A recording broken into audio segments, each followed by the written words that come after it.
Yo, YouTube, what it do? Hydric69, aka your mom's favorite mobile boy, coming at you with another video. Hope you guys enjoyed that intro. I had a friend of mine do it. But make sure you guys subscribe to the channel and drop a comment down below to enter our 8,000 V-Buck giveaway. We're almost there. We aren't there at the time of this recording, so by the next video, I'll already have a winner picked out. But yeah, today's video, I'm going to be teaching you guys how to get less nervous in endgame and how to panic less. And this is ultimately going to result in you winning more games and winning a lot more fights. Shout out to everybody who uses code Hydric69. That helps both Colton and I out a lot and truly does mean a lot to each of us. So my first tip for just kind of how to stop panicking or choking endgame is basically going to be make sure you guys play Zone Wars. I streamed this last night and I'll probably be streaming again tonight if I have time, but definitely in the future. So if you guys want to play Zone Wars with me or Colton, just make sure you guys have notifications on so you can get notified of our stream. But what Zone Wars will teach you is how to move with zone, and it basically replicates the end game of normal like pub games. And by doing this, it's just going to help you feel a lot more comfortable and make everything seem super easy when you go into pubs and then fight people who aren't as good, or you just like have low health and need to move easily along with the storm. Another tip that I have as a solo player that really you can use it no matter what you usually play, but whenever I play with Colton, we always do like duo squads, or when I play with subs, that's usually like squads as well. But by switching it up and not only playing solos, it makes squads is definitely a lot harder, just because you're fighting a bunch of people at once, unlike solos where it's basically just 1v1s the entire game. So by going and playing against like a team of 4, because when Colton and I play squads together, we split up and try and go for like high kill games. So by doing this and fighting more people, when you go back into solos, it's going to seem super easy when you're only fighting one person. And the thing that it also makes really easy, that I know a lot of people can struggle with, and it does sometimes make me nervous as well, even though I've played for a while now, is when you're getting third-partied. I had to think of the word for a sec.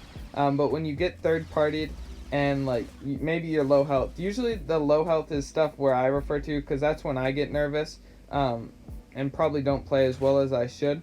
But basically you just want to play like you normally would and just make smart decisions, be cautious of your health.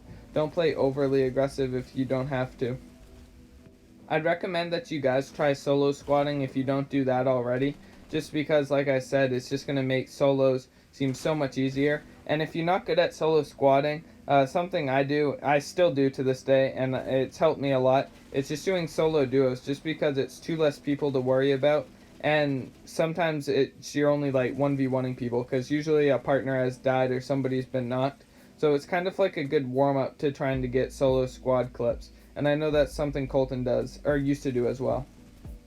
If you guys have been choking endgame or getting nervous, something I do lately, usually it's like when I get nervous if I'm trying to get a win record or something like that, and I'll put more stress on the game than needed to.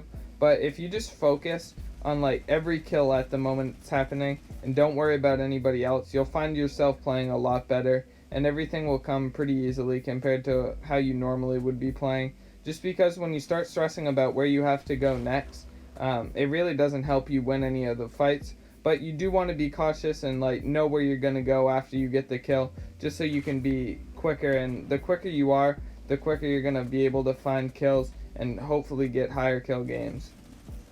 Another thing I would highly recommend is be able to tunnel well. You don't have to be able to tunnel like Mongrel at all, especially if you're on Fortnite mobile, but just being able to go from like box to box fights can help you a lot at getting good at this.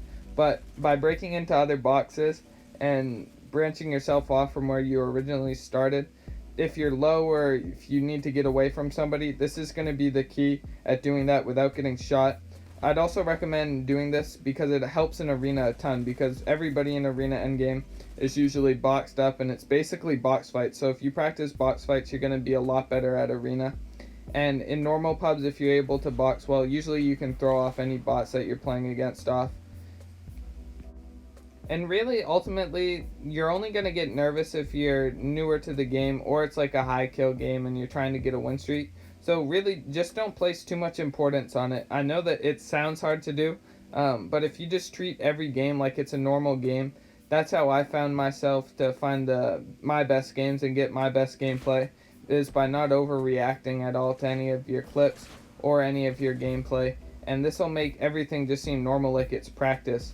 Make sure you're practicing your builds in creative before, as well as your edits, because these are going to be super important if you want to warm up and play properly as soon as you get in normal games. I put in a ton of Brutus minigun clips. It's so crazy. If you guys get that, just play, like, W key everybody. It's honestly the most OP gun I think Fortnite's ever added. I think it's more OP than the Tommy gun, and like, you can see me, like, I'm just lasering this kid from pretty far away to be shooting somebody with a minigun at. But here, you can just bully kids, and like, bullying, like, this is where you're going to want to have your builds good, because stuff like that, that's where I get nervous sometimes, where it's endgame and somebody pulls out the minigun. But like you saw in the first game of this video, like, just have your sniper ready if you have one, and just wait for him to get a nice clip off of that. I did this video because I saw a couple people had asked for it down below in the recommended the community post I put out. And if you guys want me to make a video that you think would help you out, just let me know down below in the comments, or in that community post as well, because I like to check those and make sure you guys are wanting the videos that I put out. So let me know if you made it this far in the video by commenting 2 fire emojis. And shout out to everybody who stuck around this far. Make sure you watch till the end, because I put like good clips throughout this entire video.